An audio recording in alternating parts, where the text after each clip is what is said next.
আমচু ত্যাগ কৰি কংগ্ৰেছত যোগদান কৰিয়েই ৰেজাউল কৰিম চৰকাৰে কৰিছিল এক বিশেষ মন্তব্য। তাৰ পাছতেই তোলপাৰ ৰাজ্য। উভতি ধৰিছে মুখ্যমন্ত্ৰী আৰু ৰাজ্যিক বিজেপিৰ সভাপতি দিলীপ শইকীয়াই।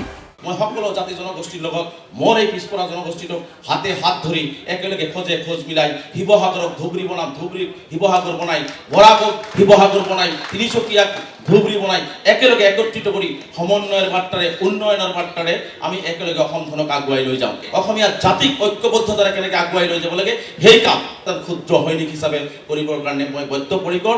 ৰেজাউল কৰিমৰ দেউতাক মাক আহিছে বাংলাদেশৰ পৰা। এতিয়া তেওঁলোকে কৈছে যে আমি শিৱসাগৰ বৰ অসম কৰিম। বৰ অসম কৰাৰ কাৰণে শিৱসাগৰৰ মানুহ নাই। চাউলুং চুকাফাই বৰ অসম নিৰ্মাণ কৰি থৈ গৈছে। এতিয়া বৰ অসম নিৰ্মাণ কৰাৰ কাৰণে বাংলাদেশ মূলৰ ৰেজাউল কৰিমক প্ৰয়োজন হ'ব নেকি? ৰেজাউল কৰিমক দুখ দি লাভ নাই, কাৰণ ৰেজাউল কৰিমহঁতে অসমখনক টুকুৰা টুকুৰাই কৰিব বিচাৰে। আৰু ৰেজাউল কৰিমৰ ওচৰত যিসকলে থিয় দিছে, ৰেজাউল কৰিমৰ নিচিনা ব্যক্তিক যিসকলে তেওঁলোকৰ বক্তব্যক সমৰ্থন কৰিছে, তেওঁলোকো নিশ্চয় আমাৰ সকলো অসমীয়াৰ সন্মুখত অসম বিৰোধী তেওঁলোকৰ চৰিত্ৰ প্ৰকাশ পাইছে বুলি আমি ডাঠি ক'ব পাৰোঁ। সমন্বয়ৰ বাৰ্তাৰে ধুবুৰীক বনাম শিৱসাগৰ, শিৱসাগৰক বনাম ধুবুৰী। এপিচিচিৰ সভাপতি গৌৰৱ গগৈৰ সন্মুখত এই মন্তব্য কৰিছিল ৰেজাউল কৰিম চৰকাৰে। তাৰ পাছতে ৰাজ্যৰ বিভিন্ন স্থানত প্ৰতিবাদ দল সংগঠনৰ প্ৰতিক্ৰিয়া বুদ্ধিজীৱী তথা ইতিহাসবিদ দয়ানন্দ বৰগোহাঁইৰ। এই মন্তব্যৰ আঁৰত আছে নেকি কিবা অভিসন্ধি? উজনিটো সংখ্যালঘু হ'ব নেকি খিলঞ্জীয়া? এই শংকাৰে এই মন্তব্যৰ তীব্ৰ বিৰোধিতা। যাতে আমি এখন বৰ অসম আৰু সুন্দৰ অসম, সমন্বয়ৰ অসম, এখন শংকৰদেৱ গুৰুজনা, মাধৱদেৱ গুৰুজনা আৰু আজান পীৰ গুৰুজনাৰ এখন সমন্বয়ৰ অসম কৰিব পাৰোঁ আৰু সকলো জাতি জনগোষ্ঠীৰ সমন্বয়সমূহ বিকাশ আৰু সমমৰ্যাদাৰে সকলোৱে জীয়াই থাকিব পাৰিব। সেই আশাৰেই মই আজি জাতীয় কংগ্ৰেছত যোগদান কৰিবৰ কাৰণে আগবাঢ়ি গৈ আছোঁ। এইটো বৰ অসমৰ কথা কোৱা নাই। বৰ অসমৰ কথা ক'লেহেঁতেন শংকৰদেৱৰ আদৰ্শৰে বৰ অসম কৰিম। ক'ৰবাত বৰ অসম ধুবুৰী, শিৱসাগৰক ধুবুৰী কৰি বৰ অসম হয় নেকি? মাথা বেয়া হৈছে নেকি তেওঁলোকৰ দেউতাক মাকৰ সম্পত্তি নেকি? এইবিলাক দেৱব্ৰত শইকীয়া, গৌৰৱ গগৈ কি পায় নাজানো, মিয়াৰ প্ৰতি কিয় ইমান মৰম? তো উজনিৰ মানুহবোৰে ভাবিছে যে লোৱাৰ আছামটো গ'লেই, এতিয়া উজনি অসমতো যদি এইটো কৰি দিয়া যায় তেতিয়াহ'লে আমাৰ অৱস্থাটো কি হ'ব? এই জাতিটো এক্সটিংক্ট হ'বলৈ গৈ আছে। এই জাতিটোৰ ৰক্ষণাবেক্ষণ লাগিব। দুটা ৱে আছে, ট্ৰাইবেলাইজেশ্যন এণ্ড 6 নম্বৰ দফা। 6 নম্বৰ দফাৰ অসমীয়া সংজ্ঞা উলিয়াব পৰা নাই। আমি অসমীয়া সংজ্ঞা উলিয়াইছোঁ। 1853 ব্ৰিটিছৰ যিটো চেঞ্চাছ হৈছিল, সেই চেঞ্চাছটোত কাৰ কিমান মানুহ আছিল এইটো ওলাই আছে। 1853 থকা মানুহখিনিয়ে এবৰিজিনেল মানুহ, ৰেকৰ্ডেড। এই মানুহখিনিক ৰক্ষণাবেক্ষণ লাগে।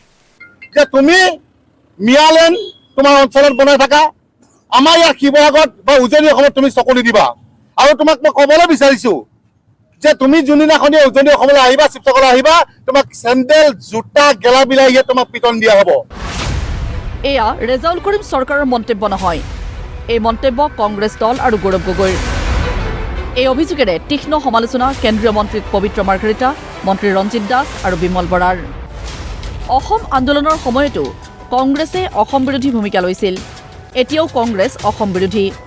মিয়াৰ তুষ্টিকৰণৰ ৰাজনীতিৰে নিৰ্বাচন জয়েই কংগ্ৰেছৰ লক্ষ্য। এই মন্তব্যৰে সৰব বিজেপি। আমি ক'তো তাতে আৰু সংখ্যালঘু হ'ব লগা নহয়। ৰেজাউল কৰিমৰ সপোন, সেই সপোন কোনোবা ৰজাৰ পুতেকৰ সপোন হ'ব পাৰে, সাধাৰণভাৱে নল'ব। কোনোবা ৰজাই ৰজা হোৱাৰ সপোনত নিজে নকৈ ৰেজাউল কৰিমৰ মুখখন হয়তো ব্যৱহাৰ কৰিছে।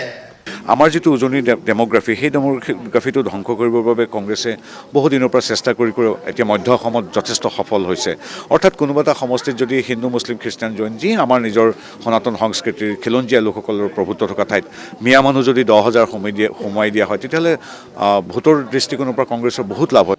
ডেফিনেটলি সমৰ্থন কৰিছে তেওঁ মিয়ালেণ্ড বনাবৰ কাৰণে। তেওঁৰ সন্মুখত যেতিয়া এটা বক্তব্য দিছে, গতিকে শিৱসাগৰক মিয়ালেণ্ড বনাব গৌৰৱ গগৈ, তিনিচুকীয়াক মিয়ালেণ্ড বনাব গৌৰৱ গগৈ, ডিব্ৰুগড়ক মিয়ালেণ্ড বনাব। তেওঁৰ সন্মুখত যেতিয়া ক'বলৈ সাহস পাইছে, ডেট মিনছ তেওঁৰ সহযোগিতা আছে তাত।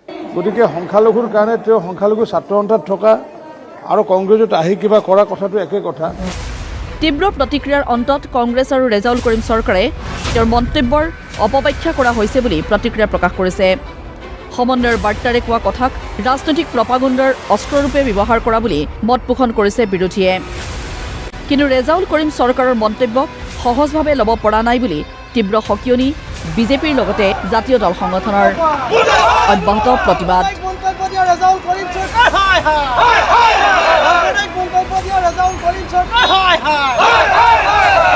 মুখ্যমন্ত্ৰীয়ে যি ধৰণে একদম নিম্ন খাবৰ কথা বতৰা কৈ উজনি নামনি জিলা জিলা ভাগ কৰি পেলাই যিটা মানে আমাৰ মাজত এটা ভাঙন সৃষ্টি কৰি আছে, এই ভাঙনৰ পৰা মুক্ত কৰি আমি এখন আমাৰ বৃহত্তৰ অসমীয়া জাতিটো এক হৈ কেনেকৈ আমি উজনি নামনি বৰাক ব্ৰহ্মপুত্ৰ শদিয়াৰ পৰা ধুবুৰীলৈকে আমি একত্ৰিতভাৱে থাকিব পাৰোঁ, আমি এখন গৌৰৱ গগৈ ডাঙৰীয়াৰ নেতৃত্বত এখন বৰ অসম গঢ়িব লাগিব বুলি মই প্ৰথমৰ পৰাই বক্তব্যখিনি দি আহিছিলোঁ। তাৰ পৰিপ্ৰেক্ষিতত মই কৈছোঁ যে শিৱসাগৰৰ উন্নয়ন হ'ব লাগিব, সমন্বয় হ'ব লাগিব, ধুবুৰীতো হ'ব লাগিব।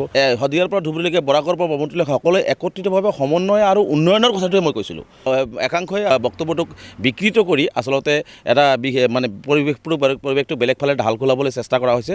মানুহে যিটো কথা লৈ বিতৰ্ক হয়, যিটো কথা লৈ ভুল বুজাবুজি হ'ব খোজে, যিটো কথা লৈ আৱেগিক হয়, তেনেকুৱা কথাবিলাক ৰাজনৈতিক নেতাবিলাকে আমি কোৱাটো উচিত নহয়। ব্যুৰো ৰিপৰ্ট, প্ৰতিদিন টাইম।